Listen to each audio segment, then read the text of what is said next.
Hello students, आज हम लोग मैथमेटिकल लॉजिक का क्वेश्चन एक्सरसाइज नंबर 1.1 का क्वेश्चन नंबर 3 सॉल्व करने वाले हैं। Question number 3 is very important. Right the truth value of the following. Okay, question number 1, 4 is odd और 1 is prime. Okay, compound statement दिया है और यूज किया है और यूज करके कंपाउंड स्टेटमेंट बनाया है। तो सिंपल स्टेटमेंट कौन सा है? पी लिखो। P, we use the colon. P is the statement 4 is odd. 4 is odd. That is the simple statement P. And Q कैसे लिख सकते? Q is 1 is prime. हम लोग P and Q symbol use किया है for the simple statement 4 is odd and 1 is prime. Okay. Now इसको connect किया तो यूजिंग सिंबल कैसे कनेक्ट किया है? तो कंपाउंड स्टेटमेंट इज और symbolically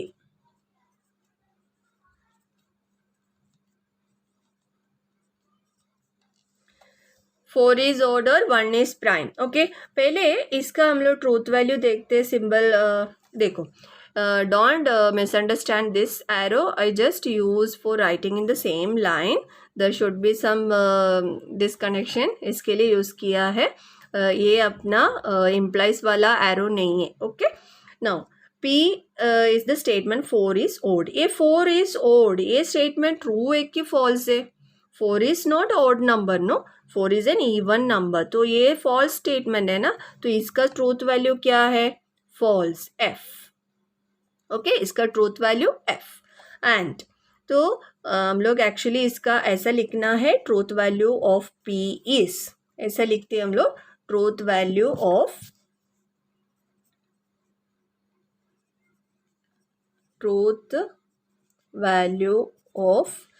P is F। Clear? Okay, now Q देखो, 1 इज प्राइम। कैसा है? 1 प्राइम नंबर है कि कॉम्पोजिट नंबर है? 1 इज प्राइम नंबर और कॉम्पोजिट नंबर, 1 दोनों नहीं है। Prime is neither a prime, 1 is neither prime number nor composite number. Okay, so 1 is not a prime number, no. हम लोग सिर्फ इतना देखो, 1 इज प्राइम और not, no, 1 is not a prime number. तो 1 प्राइम नंबर नहीं है तो क्या है? उसका ट्रूथ वैल्यू क्या लिखना है? फॉल्स। इधर लिखा है 1 प्राइम नंबर है, तो ये फॉल्स है ना। तो ट्रूथ वैल्यू क्या है? Truth value of Q is false again, false ही है। Truth value of Q is also false। तो सिंबॉलिकली हम लोग कैसे इसको पहले P एंड Q को कंबाइन करेंगे यूजिंग दिस और। तो कैसा है? P और हम लोग V लिखते हैं ना, P और Q। ओके, P और Q। सो अभी देखो हम लोग ना, P और Q that is disjunction, and रहेगा तो कंजंक्शन। डिसजंक्शन है, P और Q इस डिसजंक्शन का ट्रूथ टेबल हम लोग ने किया है। कैसे याद करने बोला था मैंने? P और Q में दोनों फॉल्स रहेगा तो फॉल्स, बाकी सब ट्रू रहेगा। ओके, सो P और Q में दोनों फॉल्स है इधर, तो दोनों फॉल्स रहेगा तो इसका ट्रूथ वैल्यू क्या रहेगा? इसको ना हम लोग ऐसा लिखते, इक्वल टू यूज करने से बदले हम लोग इधर इक्विवेलेंट यूज करते। सिंबल 3 लाइन ऐसा ड्रॉ करना है, तो ये इक्विवेलेंट बोलते, इक्विवेलेंट।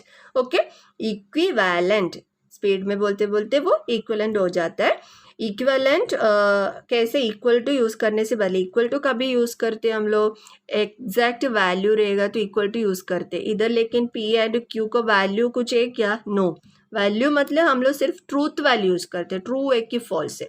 एग्जैक्ट ऐसा फिक्स्ड क्वांटिटी नहीं है, इसके लिए हम लोग इक्वल टू यूज करने से बदले इक्विवेलेंट यूज करते। ओके, P क्या है?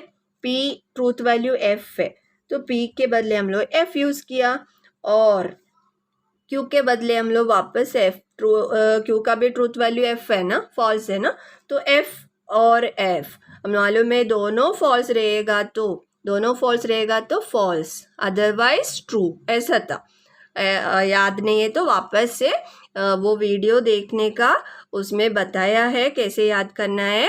कंजंक्शन, डिसजंक्शन सब, लॉजिकल कनेक्टिव का ट्रूथ वैल्यू, ट्रूथ टेबल कैसे याद करना है वो एक्सप्लेन किया हुआ है. ओके, एफ और एफ रहेगा तो उसका ट्रूथ वैल्यू क्या रहेगा, एफ ही रहेगा. ओके, एफ और एफ का ट्रूथ वैल्यू एफ ही रहेगा. तो सिंबॉलिकली हम लोग इसका पहले ये सिंबल यूज करके लिखा स्टेटमेंट को और उसका ट्रूथ वैल्यू भी फाइंड आउट किया. क्लियर? कैसे लिखने आता है ना. अभी पहले स्टेटमेंट को स्प्लिट करके सिंपल स्टेटमेंट बना देने का, फिर उसका ट्रूथ वैल्यू पहले चेक करो सेंटेंस और स्टेटमेंट, फिर स्टेटमेंट अगर ट्रू रहेगा तो टी लिखना है, फॉल्स रहेगा तो एफ लिखना है. ओके, नाउ इधर दोनों फॉल्स स्टेटमेंट्स दिया है, इसके लिए हम लोग इसका ट्रूथ वैल्यू ऐसा फाइंड आउट किया. Clear? Okay, now we will go to the next question. Second one, 64 is a perfect square and 46 is a prime number. Okay, 64 is a perfect square. तो P हम लोग पहले लिखते, let P is the statement. 64 is a perfect square. इसका truth value क्या है? Truth value of P I am writing in short, only T और F लिखते. पहला क्वेश्चन का देख लेना कैसे लिखना है. Truth value of P is ऐसा लिखना है. नेक्स्ट लाइन पे भी लिख सकते, मैंने सिर्फ ये इधर जगह कम गिरा है इसके लिए थोड़ा एरो लिख के इधर यही लाइन में एडजस्ट किया हुआ है. तुम लोग ये एरो छोड़ के नेक्स्ट लाइन में भी ट्रूथ वैल्यू लिख सकते हैं. Okay, P is equal to 64 is a perfect square लिखा. P is the statement, इसका मीनिंग ऐसा है, P is the statement. 64 is a perfect square. इसका ट्रूथ वैल्यू क्या है? We know 8 8s are 64. इसके लिए 8 8s are परफेक्ट स्क्वायर है ना 64. 64 कैसे मिलते? 8 into 8. 8 into 8, 8 स्क्वायर 64 है तो ये परफेक्ट स्क्वायर है, मतलब ये ट्रू है. ओके, टी लिखा. अभी क्यू लिखो. क्यू क्या है? 46 is a prime number. 46 is a prime number. Okay, अभी इसका ट्रूथ वैल्यू लिखो. 46 प्राइम नंबर है क्या? प्राइम नंबर का फैक्टर्स क्या क्या रहेगा? 1 एंड दैट नंबर, 1 और वही नंबर रहेगा. लेकिन ये 46 को हम लोग स्प्लिट किया तो इसका फैक्टराइज किया तो 2 into 23 भी हो सकते हैं ना. 1 into 46, 1 into 46 क्या है? 46. वैसे 2 into भी लिख सकते हैं ना 23. 2 into 23 भी 46 है, मतलब और दो फैक्टर्स आ गया. इसके लिए दूसरा भी है 4. इसके लिए दूसरा फैक्टर मतलब ये 1 and 46 के अलावा one more pair we got as the factor. So ये प्राइम नंबर नहीं है, मतलब इसका ट्रूथ वैल्यू फॉल्स आ गया. ओके, अभी क्या यूज करके कनेक्ट किया हुआ है? एंड. तो हम लोग सिंबल यूज करके कैसे लिखते हैं? Symbolically how we will write? P and Q. P and Q. P and Q लिखा. P and Q का कैसा है? इक्विवेलेंट सिंबल यूज किया. T and F. T and F. T and F. कैसे याद करना है? कैसे याद किया है? 64 is a perfect square and 46 is a prime number. T and use कर. कंजंक्शन का कैसे याद करना है ट्रूथ वैल्यू? कंजंक्शन में दोनों ट्रू रहेगा तो ट्रू, अदरवाइज फॉल्स. इसमें दोनों ट्रू नहीं है, एक फॉल्स है, इसके लिए ये फॉल्स ही रहेगा. दोनों ट्रू रहेगा तो ट्रू, ऐसा याद करना है. ओके, सो ये एफ रहेगा. Okay, clear? Now third question. 5 is a prime number and 7 divides 94. Connective is and. तो हम लोग फास्ट जाएंगे अभी. P, इसको P लिखो एंड सेकेंड वाले को Q लिखो. तो P एंड Q हो गया. सिंबल यूज किया तो P एंड Q हो गया. अभी P एंड Q का ट्रूथ वैल्यू देखो. इसका क्या है ट्रूथ वैल्यू P का? P का truth 5 is a prime number, मालूम है ना, प्राइम नंबर है प्राइम, सो ये ट्रू हो गया, ये ट्रू हो गया. एंड 7 डिवाइड्स 94, 7 डिवाइड्स 94 मतलब कंप्लीटली डिवाइड करते क्या, 94 को 7 से डिवाइड किया तो 94 ऐसा डिवाइड किया तो डिवाइड किया तो रिमाइंडर 0 आना चाहिए, तो हम लोग 7 डिवाइड्स 94 बोल सकते. लेकिन इधर 0 नहीं आएगा, 7 डिवाइड करके देखो 7 कंप्लीटली नहीं जाएगा, इसके लिए 7 divides 94 is a false statement. तो इसका ट्रूथ वैल्यू क्या है, F लिखना पड़ेगा. ओके, सो इधर ट्रू इधर फॉल्स, तो इसका कैसे लिखना है, इक्विवेलेंट सिंबल लिखो. P का ट्रूथ वैल्यू T है एंड यूज किया हुआ है, एंड Q का ट्रूथ वैल्यू फॉल्स F है. तो T एंड F मालूम है, अभी ये F ही आएगा. क्लियर. Now question number 4.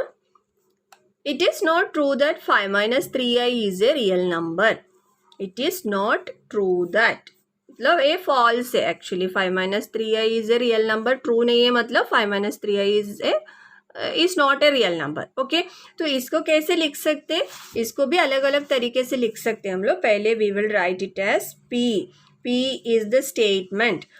इधर से स्टेटमेंट लिखने का, that is 5 minus 3i, 5 minus 3i is a real number. Okay, 5 minus 3i is a real number लिखा. 5 minus 3i is a real number. Then P का truth value क्या है, P का truth value of P is क्या है, 5 minus 3 real number है क्या, आई मालूम है ना, imaginary number root of -1, imaginary number रहेगा तो ये this is not a real number. Okay, imaginary number है, तो ट्रूथ वैल्यू ऑफ P हम लोग क्या लिया है, वो उस हिसाब से ट्रूथ वैल्यू लिखना है. P हम लोग ऐसा लिया है, 5 minus 3i is a real number, सिर्फ इतने पार्ट हम लोग P लिखा है. तो it is a statement whose truth value is F. Okay, false statement है अभी, लेकिन ये हमारा पूरा स्टेटमेंट नहीं हुआ है. It is not true that भी ऐड किया हुआ है, तो actually symbolically the given statement is, symbolically the given statement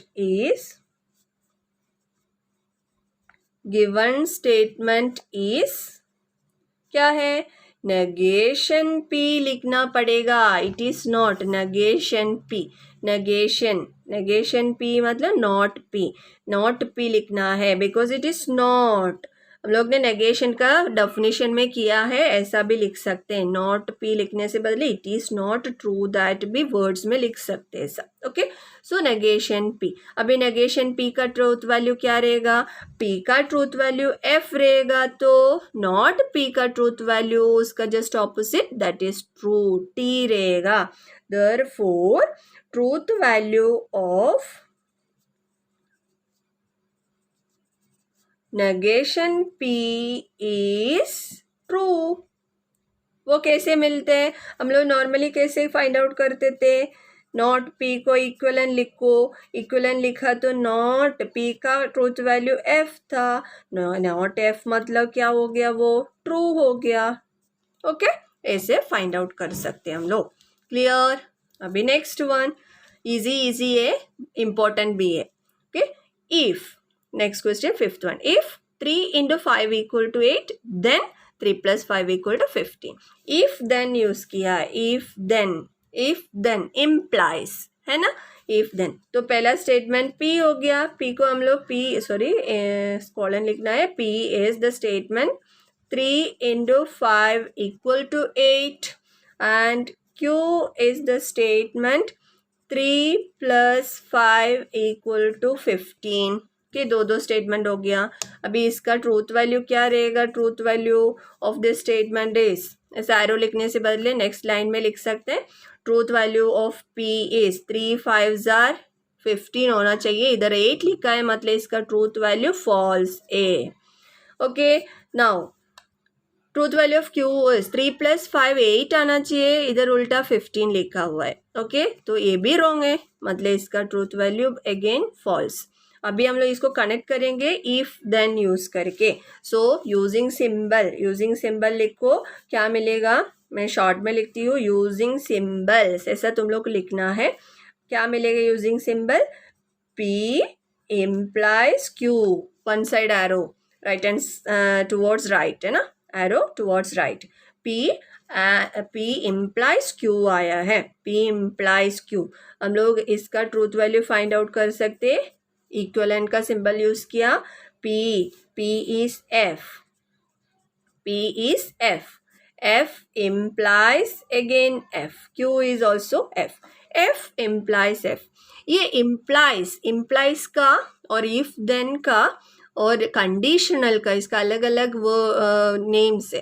conditional statement का ट्रूथ वैल्यू कैसे याद किया था हम लोग ने, T to F, और T implies F रहेगा तो F, अदरवाइज T रहेगा। T to F रहेगा तो ऐसा रहेगा तो क्या रहेगा, उसका आंसर F रहेगा, T to F F, T to F F सिर्फ T to F F है, तो T to F F है तो बाकी सब क्या है, T to F, और T implies F is F, तो बाकी सब क्या रहेगा, ट्रू रहेगा। तो इधर T to F नहीं है, F to F है, तो इसका ट्रूथ वैल्यू क्या आएगा, इज इक्विवेलेंट टू लिखने का ट्रूथ वैल्यू T आ गया। Okay, so truth value of this symbol given statement ऐसा लिखना है, therefore truth value of the given statement is true. Okay, truth value of the given statement is true. Okay, now next question, milk is white if and only if sky is blue। तुम लोग खुद कर सकते हो, milk is white is what, P, milk is white ना, so इसका truth value क्या है, T। Okay, it is not P of T, P is the statement milk is white, इसका ट्रूथ वैल्यू मैंने ऐसा शॉर्ट में लिखा P, T।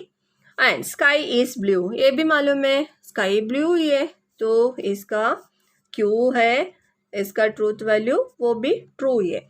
If and only if use किया है, if and only if double sided arrow, तो इसका meaning P if and only if, we read it as if and only if, P if and only if। कैसे find out करेंगे, याद करो truth value कैसे लिखा था, P if and only if Q का, T if and only if T, T if and only if T का कैसे याद किया था, if and only if और बाई कंडीशनल का ट्रूथ वैल्यू सेम रहेगा तो ट्रू, डिफरेंट रहेगा तो फॉल्स, ऐसा लर्न किया था हम लोग ने। सेम आ गया ना ट्रूथ वैल्यू तो फिर ये ट्रू रहेगा। Okay, if both the truth value, both the statements are true, then इसका बाई कंडीशनल स्टेटमेंट भी क्या रहेगा, ट्रू रहेगा। डिफरेंट ट्रूथ वैल्यू रहेगा तो फॉल्स, ऐसा किया है। Okay, now one more question, 24 is a composite number or 17 is a prime number। 24 is a composite number or 17 is a prime number। 24 is a composite number is the first statement P, मालूम है ना, 24 is a composite number। composite number मतलब 1 और 24 के अलावा दूसरा भी factors रहेगा, तभी वो composite number होता है। And 17 is a prime number. 17 कैसे मिलते हैं, 1 इंटू 17 17 है, बाकी कोई भी नंबर मल्टीप्लाई किया तो 17 नहीं मिलेगा, है ना, इसके लिए 17 इज ए प्राइम नंबर। दोनों ट्रू है, एक क्यू है, इसका भी ट्रूथ वैल्यू ट्रू है, ये भी ट्रू है, तो और यूज किया हुआ है, तो ये यूजिंग सिंबल अपने को कंपाउंड स्टेटमेंट क्या यूज मिलेगा, P और Q का ट्रूथ वैल्यू क्या रहेगा, T और T और T क्या है, दोनों हम लोग उधर क्या किया था, डिसजंक्शन में कैसे याद किया था, दोनों फॉल्स रहेगा तो फॉल्स, नहीं तो बाकी सब ट्रू, तो ये स्टेटमेंट भी ट्रू। ओके, दोनों फॉल्स नहीं है, दोनों ट्रू है, तो ये true. Okay, clear. Okay, now हम लोग इसका आगे का sums, that is question number 4 हम लोग को करना है, वो नेक्स्ट वीडियो में करेंगे. Okay, thank you.